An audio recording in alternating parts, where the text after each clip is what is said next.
అదే RTV app వార్తల్ని క్షణాల్లో చదివే అవకాశం ఉంటుంది. ఒక న్యూస్ పేపర్, ఒక టెలివిజన్ ఛానల్ మీ చేతుల్లో ఎప్పుడూ ఉంటాయి.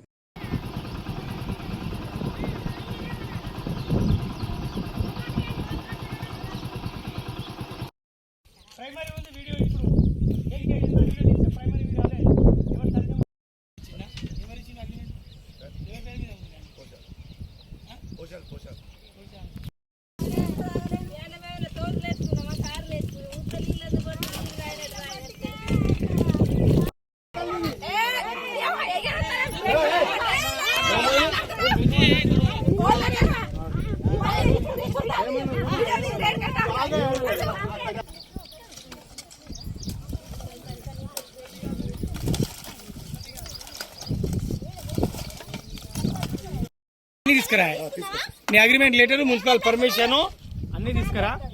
అన్ని తీసుకొని వచ్చి స్టేషన్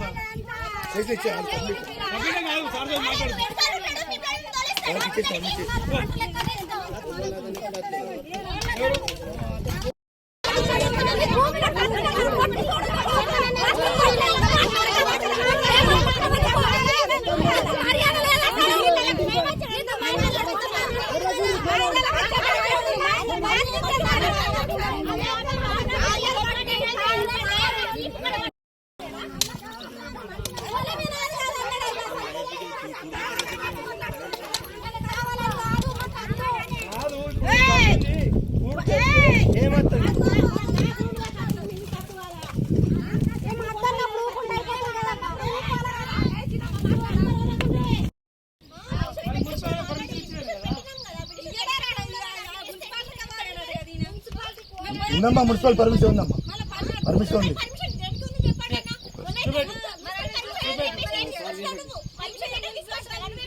అది తీసుకొచ్చామ్మా, అంటే తెలియదమ్మా, చదువుకోలేని ఉన్నది పాంప్లెట్ ఉండదు.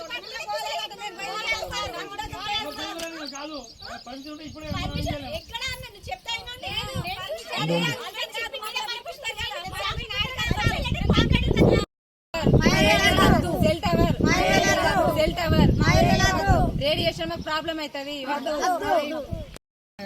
ఇక్కడ టవర్ వేస్తానంటున్నారు. మాకు 50 అడుగుల దగ్గరనే ఉంది, అంత దూరం కూడా లేకుండా దగ్గర ఉంది. మా చిన్న చిన్న పిల్లలు ఉన్నాయి, గొడ్డు గోద అన్ని ఉన్నాయి. మేము 3 సార్లు ఇప్పటికీ అబ్జెక్షన్ చేసినాము. మధ్యలో వెళ్ళి ఆపేసిండ్రు. మున్సిపాలిటీకి వెళ్ళినాము, అక్కడ రిపోర్ట్ ఇచ్చినాము, ఎస్ఐ దగ్గర ఇచ్చినాము. ఎక్కడ ఇచ్చినా ఏమీ ఫలితం లేకుండా పోతుంది. ఇప్పటికి కూడా మళ్ళీ ఎస్ఐలో పోలీసు వాళ్ళు వచ్చి సిబ్బంది ఆడవాళ్ళు మమ్మల్ని వాళ్ళ మీద తిట్టడం చెయ్యడము. ఆమె ఏ రకంగా అంటే ఆ రకంగా పోలీసు వాళ్ళు వచ్చి కూడా మమ్మల్ని కేసు పెట్టుకోండి, మీరు మున్సిపాల్లో పెట్టుకోండి. ఇప్పటికి 2-3 సార్లు పెట్టినా కూడా ఎవరు పట్టించుకోవడం లేదు మమ్మల్ని. మరి ఏం చేయమంటారు మమ్మల్ని? ఎవరి దగ్గరికి వెళ్ళమంటారు? అక్కడికి ఇక్కడికి అని అంటారు. ఎక్కడి వరకు తిరగమంటారు మమ్మల్ని? ఆయన పైస ఉందని వాళ్ళని వీళ్ళని కట్టుకొని వాళ్ళు పైసలు లంచం తీసుకుంటారో తీసుకొని ఇది మమ్మల్ని చేతేసి మమ్మల్ని ఇష్టపూర్వకంగా భార్యను తీసుకొచ్చి మమ్మల్ని కొడతాము, రండలు ముండలు అని గలీజ్గా మాట్లాడము. మాదిగోళ్ళు మాలోళ్ళు అని మీ కొంపలలో మా జాగాలు ఉన్నాయి, మేము కొంటాం చేస్తాం అంటే మరి కొనమనండి. ఇంత మమ్మల్ని తక్కువ జాతి అని చూడడం ఎందుకు? మా తక్కువ జాతి అని ఎక్కడంటే అక్కడ మమ్మల్ని మాట్లాడు, ఇట్లనే మా దగ్గర ఉండి వెళ్ళడం చెయ్యడము అన్ని మా దగ్గరికి వెళ్ళి చూసుకుంటూ కూడా మమ్మల్ని ఇంత హీనంగా మాట్లాడము మాకు నచ్చడం లేదు. మా టవర్ బంద్ చేయించాలి. మాకు ఆ టవర్ అవసరం లేదు. మాకు ఎవరు మా భర్తలు ఏం జాబులు చేస్తలేరు. మాకు నెలకు 50,000 ఎవరు పంపిస్తలేరు. మేము అనారోగ్యంగా అయినా కానీ మేము ఏదో హాస్పిటల్లో పెట్టుకోవడానికి మాకు అంత స్తోమత లేదు. రేడియేషన్ ప్రాబ్లం అవుతుంది. మాకు చిన్న చిన్న పిల్లలు ఉన్నారు. మాకు ఆ టవర్ అవసరం లేదు. కైకి సొంత సర్వే నంబరు జాగా, ఇది ఇండ్లకు దూరం ఉన్నది. వాళ్ళు టవర్ వాళ్ళు అక్కడెక్కడ చూసి సిగ్నల్ ఎక్కడ వస్తే అక్కడ వేస్తామని అన్నారు.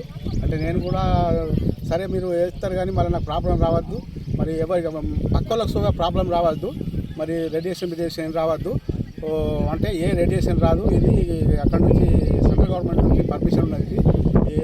పబ్లిక్ నుక్సాన్ అయ్యే పని ఎవరు చేయరు, అందరికీ లాభం అయ్యే పని చేస్తారు. ఇది ఒక్కరిద్దరు ఎవరో ఒక కడుపుకుంటతో వాళ్ళు రెచ్చగొట్టుకొని వచ్చి బంద్ చేస్తే బంద్ అయితే ఊకుండేది, పని ఆగేది కాదు. అందుకోసం ఇది అందరికీ 1,000 మందికి ఉపయోగపడే సిగ్నల్ చదువుకుంటుండ్రు. మన వాట్సాప్లో ఇలా ల్యాప్టాప్లా దాంట్లో చదువుకుంటున్నారు. సిగ్నల్ వస్తలేవు, మేము ఆన్లైన్లో మేము జాబ్ చేస్తున్నాము అని చెప్పి కొందరు అంటేనే వాళ్ళు వేసిండ్రు. వేస్తే వీళ్ళు వచ్చి ఒక 5-6 కుట్రపూరితంగా వచ్చి గడ్డపారలు పారలు బట్టి బంద్ చేస్తున్నారు, తవ్విన దాన్ని కూర్పేస్తున్నారు. మరిన్ని వీడియోస్ కోసం ఛానల్ ని సబ్స్క్రైబ్ చేయండి. లేటెస్ట్ అప్డేట్స్ కోసం వాట్సాప్ ఛానల్ ని ఫాలో చేయండి. అండ్ లింక్ డిస్క్రిప్షన్ లో ఉంది.